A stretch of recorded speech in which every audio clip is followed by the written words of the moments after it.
नमस्कार मित्रांनो, घरचा वैद्य मराठी चॅनल आणि घरचा तंत्र याच्यामध्ये सर्वांचं स्वागत आहे.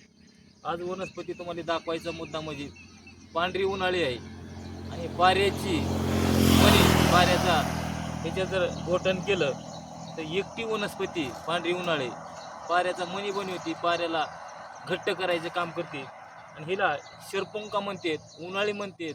आपल्या आपल्या भागातले नाव असं अलग असू शकतात. तर हिचं फुल बघा अशा प्रकारे आलेलं आहे.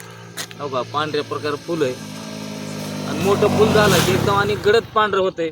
आणि झाडाचं फुल बघावं का असं आहे, झाडाला फुल आहे ना, ते शेंगा लागायला बघा हो का, हे शेंगावर असे कुस आहे थोडं बारीक. आणि ह्याचं पान बघा, पान तुम्हाला आता ह्याचं पान तुम्हाला तोडून दाखवतो की पान असं तुटतं, हे गाईच्या शिंगासारखं तुटतं. तुम्ही कसं बी सरळ धरून तोडा हो का, असं तुटतं. हे जसं का गाईची शिंग इथं, म्हणून भेला शरपुंका म्हणत असतील असं एक माझं वाचण्यात आलेलं आहे.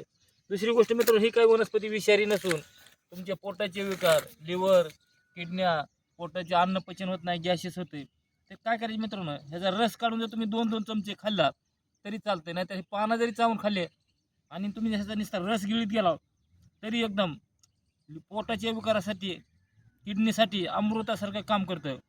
जास्त काही कडू नाही, थोडी कडवट लागते, अशी पानं खात राहायची फक्त.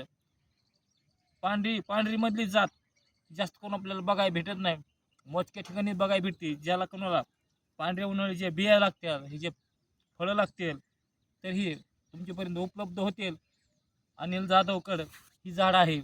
एवढा होईल त्याला व्हिडिओ शेअर करा, लाईक करा आणि सर्वांपर्यंत व्हिडिओ पोहोचवा. आणि एवढेच पांढरे उन्हाळीचं झाड आपल्याला भेटेल. नमस्कार माऊली, जय हरी, साईराम.